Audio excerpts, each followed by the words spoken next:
পিরোজপুরের কাউখালীতে সন্ধ্যা নদীর তীরে ব্রিটিশ আমলে নির্মিত হয় ৬টি সরকারি খাদ্য গুদাম।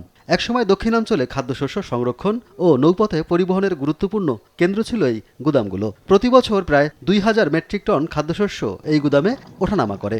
তবে দীর্ঘদিন সংস্কারের অভাবে বর্তমানে ৬টি গুদামের ৪টি প্রায় ব্যবহারের অনুপযোগী হয়ে পড়েছে। বাকি ভবনগুলো কোনোমতে জোড়াতালি দিয়ে ব্যবহার করা হচ্ছে, যেটি ব্যবহারের উপযোগী নয়। নদী ভাঙনে বিলীন হয়েছে গুদামের সীমানা প্রাচীরও।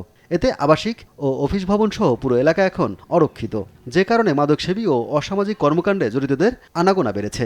এতে নিরাপত্তা নিয়ে উদ্বেগ বাড়ছে এলাকাবাসী, শ্রমিক, কর্মকর্তা ও কর্মচারীদের মধ্যেও। এখানে বাউন্ডারি ওয়াল নাই, যেহেতু এটা পরিত্যক্ত একটা অবস্থায় আছে বললেই চলে। আমাদের গোডাউনে পানি উঠতে পারতো না, ব্যারিবারটা হইলে খাদ্যশস্য নষ্ট হবে না। সব জায়গায় ভাঙ্গে চুরে যাইতেছে, একটা গাইডওয়াল দরকার, একটা পল্টন দরকার।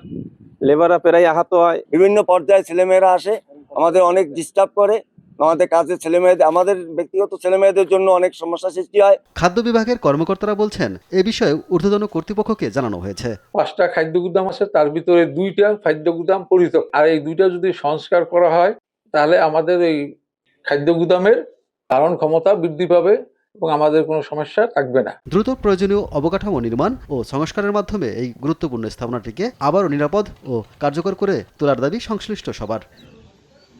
সুব্রত গাইন, নিউজ ডেস্ক, দেশ টিভি।